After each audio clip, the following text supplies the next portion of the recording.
Okay, cam timing on the 1198.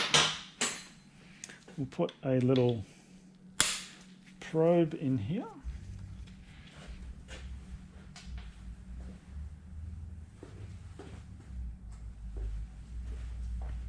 My lovely coat hanger wire creations.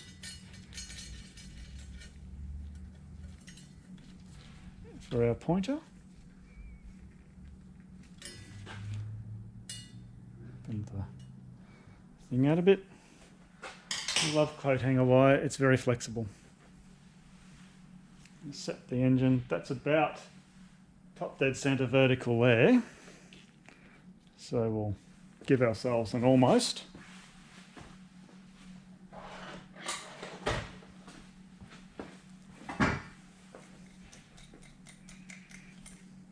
I probably won't tighten that just yet.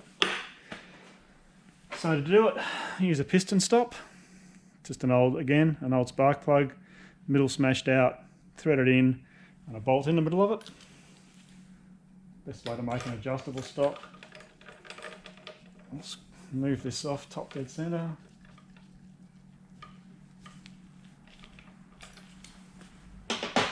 Come back towards and see if it stops. Stops there, so it's a bit far around. We'll go back. Wind the stop out a little bit. If I can get myself in the end of it.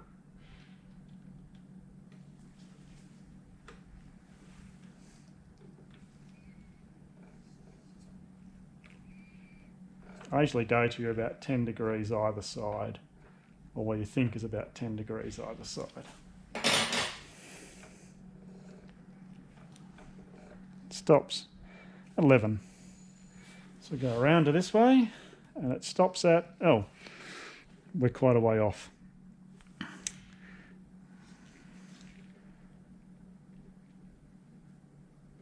It's probably about there somewhere.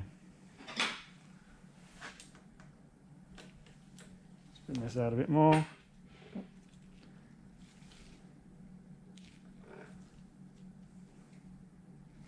I'm stopping about 10. Turning back. This piston stop's a bit small to have a bleed hole in the middle, so it pressurises the cylinder. And that's about 10 as well. So I'd call that degree wheel set. Let's pull the stop out.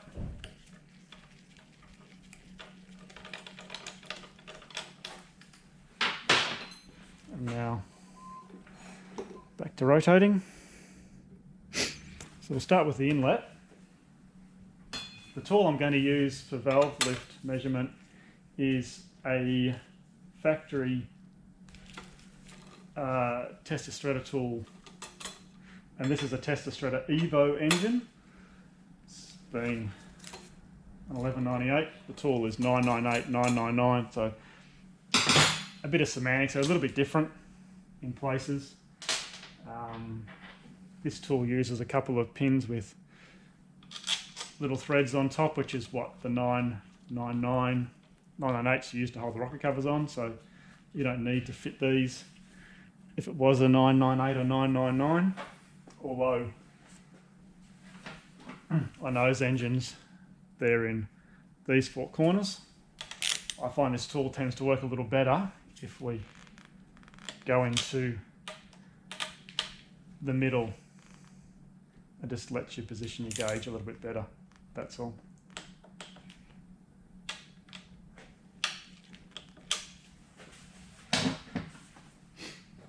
So we're doing the inlet, so the tool goes in, the dial gauge goes in the hole that says A. Oh, I realised I didn't have the right hex key. Hex key found, and then the foot screws in the bottom.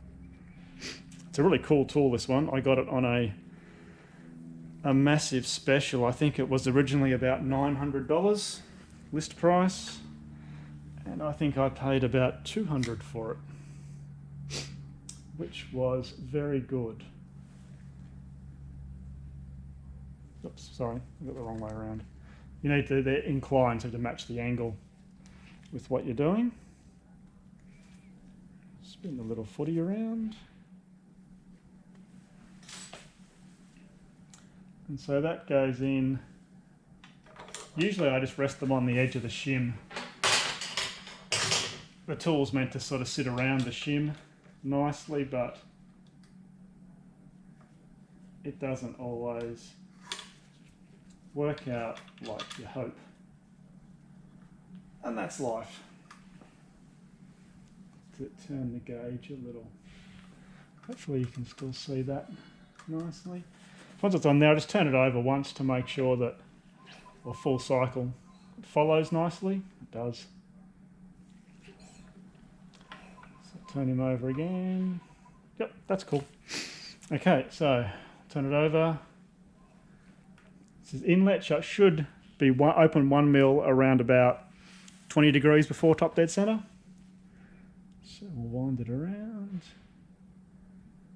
And 0, and that is 19.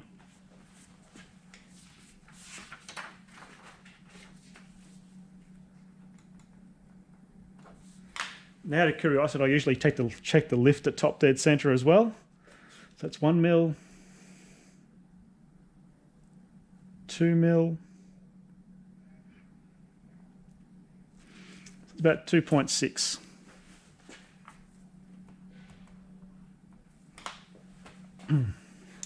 Now the little dial will be back around to the 19 or so, I think, and it should be closing the inlet valve probably around 60 degrees after top dead center. So we go around. Maximum lift is about there, which is about 107 degrees after top dead center. And we'll come back to where it's closing, and it's probably going to be there, 50. And that's 1 millimeter from fully closed, so 50. So that gives us a spec of 1950, which if you want to work out what the centre line is, which is how I do this, the centre line's a theoretical number. It just gives you an idea of where the cam is. So 19 plus 50 plus 180 is 249, divide 2 is 124.5, and minus 19 is 105.5, which sounds like someone's been in there, or it's lucky. That's about where I'd set it, 105 degrees. So cool. Don't need to do anything on this one. So that was easy. Inlet done. On these engines, the belt tension for checking cam timing is just the normal running tension. You don't over tension the belts. Over tensioning the belts was the convention for the Desmo Quattro engines, and when they went to the Sonic belt tension method, they pretty much dropped that as a thing, and certainly all the tester spreaders, they never had a spec for valve timing with the belts tight. They were always running tension. What it tends to do is roll the cams around and retard all the timing anyway.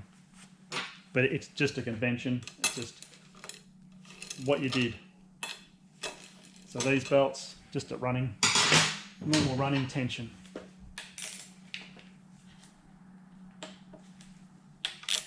Torque these back up.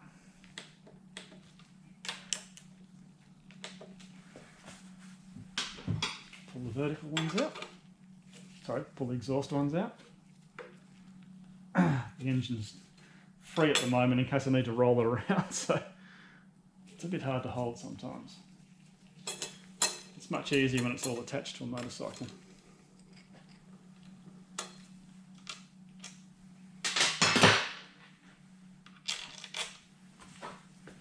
If you don't have the tools that I have, then you just make stuff.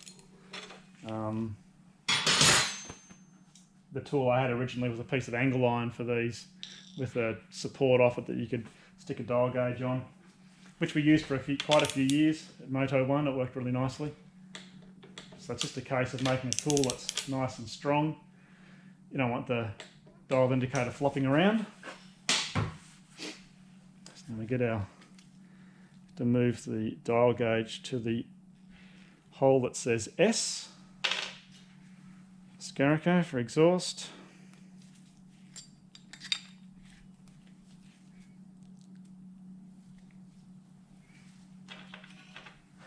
We'll work out where our foot needs to be so we can see it. Sometimes the little grub screw hits the cam, so that needs to go like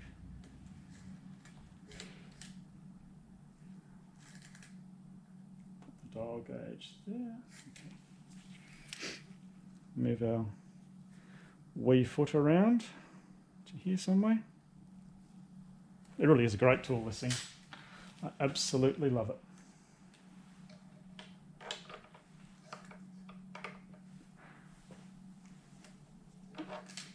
Need to move the foot around a bit more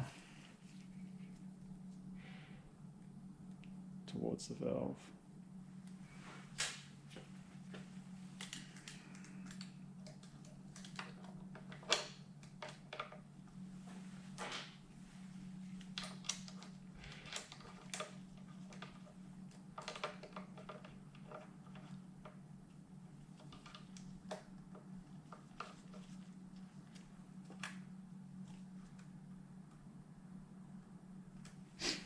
Okay, and there we have it. So again, roll it over a couple of times, make sure the setting is consistent. Make sure these are tight.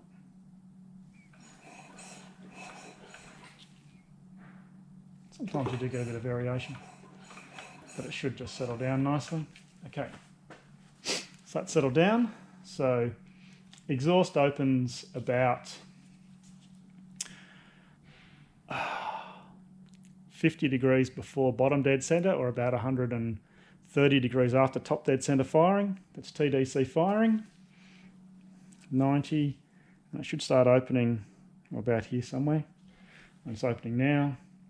So we get to 1 mil, and that is 53. This old Crane degree wheel's good. It's got numbers that sort of go both ways from both 180. So we count around this one here, it's 53, or 127 degrees from top dead center. So I'll turn it around. If you want to do lift at top dead center on exhaust because it's closing now, we can stop it there. How can we say it's about 0.7?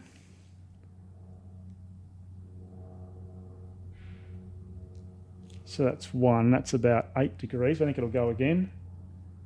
So around, oops, I went past it. Probably call it 21, might go around again. So that's 0.7, 1.7, so that was 2.7 mil. And that's similar to what you would expect to see on one of these. So these cams I think are pretty close to where we want them anyway. So it was about 21. Just make sure we get nice and slow up to it. Call that 21. So 53 plus 21 plus 180 equals 254. Divide 2 is 127. Minus 21 is 106. So I'm guessing someone's been in this thing because they generally aren't like that. Usually you'd expect to see the inlets around about 110 to 115. The exhausts are often, 102 to 107 sort of thing. But I'd say someone had set this up. I would use 105, 105. This one's 105 and a half and 106. So I would call them just fine. No need to adjust anything. Okay, if you do need to adjust the cam timing, you crack these 3 screws and you turn the cams. You turn the cam that way to advance it and back that way to retard it. And simple as that, tighten those screws up. It's a 6mm screw, so put 10 Newton meters on them, and that's it. Just lock them up and then they're done. And then you spin it around, check it again. But this cylinder is fine, so I'm not going to touch it.